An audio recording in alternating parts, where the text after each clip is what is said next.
Baik, Assalamualaikum warahmatullahi wabarakatuh. Perkenalkan, nama saya Alim Siregar dengan NIM 1805805. Di sini saya akan mencoba mempresentasikan hasil penelitian saya dengan judul Upaya Meningkatkan Minat Belajar Sosiologi melalui Media Pembelajaran Video pada Siswa Kelas 3 SMA Negeri 1 Kutaraja Tinggi. Bab 1, latar belakang. Proses pembelajaran memiliki porsi yang paling besar di dalam pendidikan sebagai petunjuk arah siswa agar dapat mengembangkan potensi di dirinya sehingga bermanfaat bagi perkembangan dirinya. Melalui proses pembelajaran yang diharapkan akan mengubah siswa yang sebelumnya belum tidak terdidik menjadi terdidik. Siswa yang belum memiliki pengetahuan menjadi siswa yang berpengetahuan, serta mengubah sikap dari kebiasaan yang buruk menjadi kebiasaan yang baik. Dan setiap perubahan tersebut akan menentukan efektif atau tidaknya proses pembelajaran yang telah dilakukan. Identifikasi masalah. Berdasarkan uraian latar belakang di atas, dapat diidentifikasikan masalah sebagai berikut, yaitu proses pembelajaran masih menggunakan metode konvensional dengan metode ceramah. Selanjutnya, siswa kurang konsentrasi dalam memperhatikan penjelasan guru di kelas. Rumusan masalahnya, berdasarkan latar belakang dan identifikasi masalah yang telah diuraikan di atas, maka rumusan masalah dalam penelitian ini adalah sebagai berikut, yaitu bagaimanakah upaya untuk meningkatkan minat belajar siswa sosiologi pada kelas 3 SMA Negeri 1 Kutaraja Tinggi. Tujuan penelitian saya ialah untuk meningkatkan minat belajar siswa kelas 3 SMA Negeri 1 Kutaraja Tinggi melalui video pembelajaran yang akan ditampilkan. Manfaat pendidikan. Penelitian ini diharapkan akan memberikan manfaat antara lain manfaat teoritis, memberikan solusi bagi rendahnya tingkat konsentrasi pada siswa pada mata pelajaran sosiologi, khususnya pada peserta didik SMA Negeri 1 Kutaraja Tinggi, dan memberikan gambaran bagi peneliti-peneliti selanjutnya pada bidang yang sama. Yang kedua, manfaat praktis, yaitu untuk guru, dapat memberikan aspirasi bagi guru dalam merencanakan dan mengelola pembelajaran, serta dapat meningkatkan keinginan guru dalam menggunakan pembelajaran dengan semangat dan memanfaatkan metode pembelajaran. Dan untuk siswa, dapat meningkatkan konsentrasi dan menambah minat siswa pada mata pelajaran sosiologi agar lebih senang dan antusias dalam belajar sosiologi. Bab kedua, kajian teori. Pendidikan merupakan salah satu kebutuhan pokok manusia. Melalui pendidikan, manusia diajarkan bagaimana memperdayakan diri. Pendidikan mengajarkan manusia bagaimana berinteraksi dengan masyarakat dari kelompok lain, bagaimana cara bersosialisasi di dalam masyarakat, dan dapat mengikuti perkembangan zaman. Melalui pendidikan pula transfer pengetahuan terjadi. Maka, dengan pendidikan, manusia dapat memperdayakan dirinya sendiri. Oleh sebab itu, setiap negara di dunia berlomba-lomba untuk meningkatkan kualitas pendidikan yang dimiliki, supaya tidak tertinggal dari negara lain. Tak terkecuali pula dengan negara kita Indonesia, yang berupaya dengan berbagai cara untuk meningkatkan kualitas pendidikan yang dimiliki, seperti halnya yang ditekankan dalam Tujuan Pendidikan Nasional Undang-Undang Nomor 20 Tahun 2003. Pembelajaran pada dasarnya merupakan proses pengomunikasi yang melibatkan guru sebagai sumber informasi mengenai materi pelajaran dan siswa sebagai penerima pesan. Guru sebagai penyampai pesan dan pendidik harus kreatif serta inovatif supaya dapat menumbuhkan minat belajar dalam diri setiap siswa. Salah satu kunci penting agar dapat meningkatkan minat belajar dan memudahkan siswa menerima pesan mengenai materi dengan cara penggunaan media pembelajaran yang menarik dan menyenangkan dalam setiap kegiatan pembelajaran. Dalam menyampaikan pesan dan informasi mengenai materi, metode yang harus digunakan pembelajaran harus tepat. Apabila media yang digunakan dalam proses pembelajaran tepat dan menyenangkan, maka minat belajar akan tumbuh dalam diri setiap siswa dan informasi mengenai materi pelajaran akan tersampaikan kepada siswa. Pentingnya minat belajar. Belajar merupakan sebuah kegiatan yang harus dilakukan setiap orang secara maksimal untuk menguasai atau mendapatkan sesuatu yang diinginkan. Belajar dapat dikatakan secara sederhana merupakan suatu usaha atau sebuah kegiatan yang dilakukan dengan tujuan untuk melakukan sebuah perubahan di dalam diri individu. Perubahan tersebut berkaitan dengan tingkah laku, sikap, kebiasaan, pengetahuan, keterampilan, dan lain sebagainya. Dalam proses pembelajaran, guru dituntut untuk mampu mengembangkan media pembelajaran yang sesuai dengan kondisi sekolah, lingkungan, dan karakteristik peserta didik, sehingga mendorong peserta didik untuk berperan aktif dalam mengikuti proses pembelajaran. Guru sebagai pendidik dituntut untuk mampu menggunakan dan memanfaatkan media pembelajaran yang ada di lingkungan sekolah. Penggunaan media pembelajaran yang menarik, menyenangkan, diharapkan mampu meningkatkan minat belajar siswa, sehingga hasil belajar siswa akan menjadi lebih optimal. Pentingnya konsentrasi belajar. Konsentrasi belajar merupakan salah satu faktor yang berpengaruh terhadap prestasi belajar siswa. Ray Joker di Miyati 2013 halaman 2239 yang menyebutkan bahwa kekuatan perhatian terpusat seseorang selama belajar akan berpengaruh terhadap prestasi belajarnya. Hal ini pun senada dengan Slemato 2003 halaman 38 yang menyatakan bahwa konsentrasi belajar berpengaruh terhadap belajar. Apabila siswa berusaha untuk berkonsentrasi selama proses belajar, maka siswa memperoleh pengalaman langsung mengamati sendiri, meneliti sendiri, untuk menyusun dan menyimpulkan pengetahuan itu sendiri. Selain itu, apabila siswa telah mampu meningkatkan intensitas kemampuan konsentrasi belajar, kemampuan siswa untuk merespon dan menginterpretasikan materi pelajaran akan lebih optimal. Siswa akan lebih tertantang untuk mengetahui pemecahan persoalan yang tersulit serta selalu ingin belajar hingga tuntas memahami materi pembelajarannya. Dengan adanya konsentrasi belajar, maka minat belajar akan tumbuh untuk memenuhi perhatian selama proses belajar. Yang selanjutnya, pemahaman siswa terhadap objek yang akan dipelajari akan semakin meningkat. Dan selanjutnya, siswa dapat memandang bahan pelajaran sebagai suatu tantangan yang harus diselesaikan dengan penuh tanggung jawab.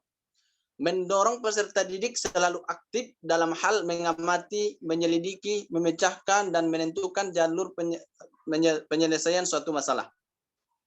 Dan yang terakhir, dapat memahami bahwa bahan pelajaran merupakan suatu totalitas yang bermakna dan berguna bagi siswa dalam menghadapi lingkungan tempat tinggal. Yang selanjutnya adalah teori behavioristik. Behaviorisme merupakan salah satu aliran psikologi yang memandang individu hanya dari sisi fenomena jasmania dan mengabaikan aspek-aspek mental. Dengan kata lain, behaviorisme tidak mengakui adanya kecerdasan bakat, minat, dan perasaan suatu individu dalam belajar. Menurut B.F. Skinner, teori belajar behaviorisme adalah hubungan antara stimulus dengan respon yang ditunjukkan individu atau subjek terjadi melalui interaksi dengan lingkungan. Teori ini menekankan bahwa tingkah laku yang ditunjukkan seseorang merupakan akibat dari interaksi antara stimulus dengan respon. Teori ini berkembang dan cenderung mengikuti aliran psikologi belajar. Lantas, menjadi dasar pengembangan teori pendidikan dan pembelajaran saat ini. Menurut teori behavioristik, belajar adalah perubahan tingkah laku sebagai akibat dari adanya interaksi antara stimulus dan respon. Dengan kata lain, belajar merupakan bentuk perubahan yang dialami siswa dalam hal kemampuan untuk bertingkah laku dengan cara baru, sehingga hasil interaksi antara stimulus dan respon, seseorang dianggap telah belajar sesuatu jika ia dapat menunjukkan perubahan tingkah lakunya. Apa yang maksudnya stimulus? Stimulus adalah apa saja yang diberikan guru kepada siswa, misalnya daftar perkalian, alat peraga, pedoman kerja, atau cara-cara tertentu untuk membantu belajar siswa. Sedangkan respon adalah reaksi atau tanggapan siswa terhadap stimulus yang diberikan oleh guru. Yang selanjutnya adalah kerangka berpikir. Variabel tindakan dalam penelitian tindakan kelas ini yaitu variabel bebas yang merupakan variabel yang diduga sebagai penyebab timbulnya variabel lain. Di sini dimaksudkan variabel bebas adalah pembelajaran melalui video. Dan variabel terikat merupakan variabel yang timbul sebagai akibat langsung dari manipulasi dan pengaruh variabel bebas. Variabel terikat penelitian adalah konsentrasi belajar siswa pada materi nilai dan norma sosial. Selanjutnya hipotesis penelitian. Melalui pembelajaran ini diharapkan siswa kelas 3 bertambah minat belajarnya dikhususkan dalam mata pelajaran sosiologi. Diterapkan oleh guru dengan kreatif dan inovatif. Bab yang selanjutnya bab 3 metode penelitian. Jenis penelitian ini merupakan penelitian tindakan kelas yang bertujuan untuk meningkatkan kualitas pembelajaran agar minat mata pelajaran sosiologi semakin bertambah. Yang khususnya di kelas 3 ada 3 kata yang membentuk pengertian tersebut. Menurut Arin Kunto 2009 2-3 halaman sebagai berikut. Penelitian menunjuk pada suatu kegiatan mencermati suatu objek dengan menggunakan cara atau aturan metodologi tertentu untuk memperoleh data atau informasi yang bermanfaat dalam meningkatkan mutu suatu hal yang menarik, minat, dan penting bagi peneliti. Tindakan menunjuk pada suatu tertentu dalam penelitian berbentuk rangkaian siklus kegiatan untuk siswa. Selanjutnya, proses pelaksanaan peneliti tindakan kelas ini didesain model dari Kemis dan Mr. Tegard yang berangkatnya terdiri atas 4 komponen, yaitu planning, perencanaan, acting, tindakan, observing, pengamatan, dan refleksi. Peneliti tindakan kelas mempunyai beberapa karakteristik. Akib mengungkapkan ada 5 karakteristik PTK, diantaranya didasarkan pada masalah yang dihadapi guru dalam instruksional. Ada kolaborasi dalam pelaksanaannya. Peneliti sekaligus sebagai praktisi yang melakukan refleksi, bertujuan untuk memperbaiki atau meningkatkan kualitas produksi interaksional. Dilaksanakan dalam rangkaian langkah dengan beberapa siklus. Yang selanjutnya, desain penelitian. Desain penelitian adalah kerangka kerja yang digunakan untuk melakukan riset pemasaran.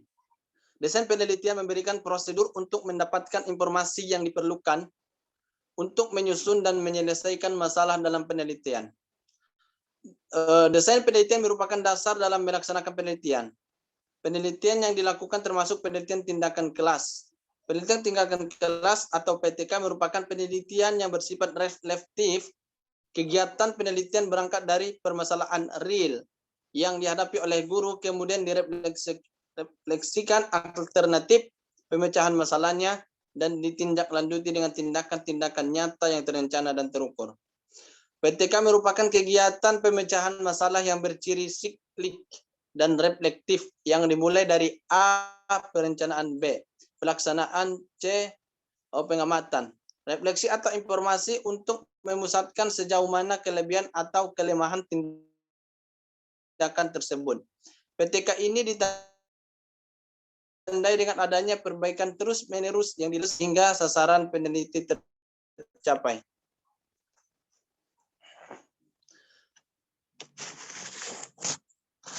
Setting penelitian. Lokasi penelitian saya ini yaitu dilaksanakan di SMA Negeri 1 Huta Raja Tinggi di kelas 3 dengan jumlah siswi 20 dan siswa 10 yang jumlah keseluruhannya 30 siswa-siswi. yang diwalikelasi oleh Bapak Ahmadi Nasution SPD. Dan waktu penelitian ini dilaksanakan pada semester ganjil, tepatnya bulan Januari-Juni 2001. Yang selanjutnya, rincian kegiatan. Adapun rincian kegiatan yang bersiklus perencanaan, yaitu guru menyampaikan persepsi dan menginformasikan tujuan yang akan dicapai melalui kegiatan pembelajaran yang akan dilaksanakan. Dan selanjutnya, dan guru memilih video tentang apa yang harus dipersiapkan, harus ditontonkan menjadi media pembelajaran. Dan selanjutnya menyusun silabus rencana pelaksanaan pembelajaran, menyusun instrumen untuk aktivitas siswa maupun untuk guru atau peneliti. Yang selanjutnya menetapkan jenis data dengan alat untuk mendapat data kualitatif maupun data kuantitatif. Dan rincian kegiatan dalam pelaksanaan, guru memilih video tentang apa yang harus dipersiapkan. Guru memberikan instruksi kepada siswa agar dalam menonton videonya. Dan selanjutnya guru menunjuk siswa yang akan menjadi perwakilan untuk keamanan perlengkapan. Dan yang terakhir adalah menonton video yang disiapkan oleh guru. Dan selanjutnya pengamatan. Pengamatan pada penelitian ini dilakukan untuk mengidentifikasi aktivitas pembelajaran melalui metode tersebut yang dilakukan terhadap pengamatan terhadap guru, pengamatan terhadap kelas atau sekolah, pengamatan terhadap siswa. Yang selanjutnya, instrumen penelitian. Instrumen penelitian merupakan alat yang digunakan untuk mengumpulkan data penelitian. Adapun teknik pengumpulan data yang digunakan dengan teknik tes dan non-tes. Adapun teknik tes adalah yaitu dengan tes tertulis. Tes awal dilakukan sekali pada awal siklus dan hal yang dilakukan untuk mengetahui sejauh mana tingkat bertambahnya minat pembelajaran siswa. Dan non-tes yaitu wawancara. Wawancara dilaksanakan guru di luar jam pelajaran berlangsung untuk mengetahui respon siswa secara merata selama proses pembelajaran dapat diketahui dan diminimalisasi pembelajaran waktu pelaksanaan wawancara pada saat istirahat di setiap akhir pembelajaran. Dan non-tes yang selanjutnya adalah observasi kemajuan setelah menonton video pembelajaran bertambah atau tidaknya minat siswa. Yang selanjutnya,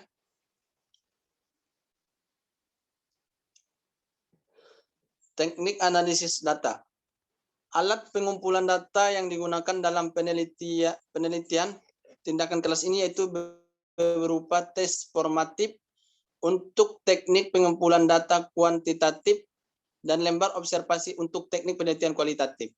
Tes formatif dapat digunakan oleh guru untuk mengumpulkan data yang berupa nilai-nilai peserta didik, sehingga guru dapat mengetahui hasil tindakan minat peserta didik selama melaksanakan metode ini pada tempat pelaksanaannya.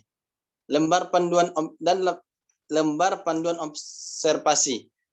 Lembar observasi ini digunakan untuk mengumpulkan data mengenai aktivitas belajar peserta didik dan tingkat minat selama penelitian tindakan kelas dalam pembelajaran. Dan adapun kesimpulan dari penelitian saya adalah bahwa pentingnya minat belajar. Seperti yang kita ketahui adalah belajar merupakan sebuah kegiatan yang harus dilakukan setiap orang secara maksimal untuk menguasai atau mendapatkan sesuatu yang diinginkannya. Dalam arti lain, dengan belajar kita akan mengetahui tujuan kita dalam sekolah. Dalam proses pembelajaran, guru dituntut untuk mampu mengembangkan media pembelajaran yang sesuai dengan kondisi sekolah, lingkungan, dan karakteristik peserta didik. Sehingga mendorong peserta didik untuk berperan aktif dalam mengetahui proses pembelajaran, karena guru sebagai pendidik dituntut untuk mampu menggunakan dan memanfaatkan media pembelajaran yang ada di lingkungan sekolah. Mungkin cukup sekian yang hasil penelitian saya, yang tentunya pasti banyak kekurangan. Untuk peneliti-peneliti yang selanjutnya dimohon untuk merenovasi penelitian saya ini. Sekian yang dapat saya sampaikan. Assalamualaikum warahmatullahi wabarakatuh.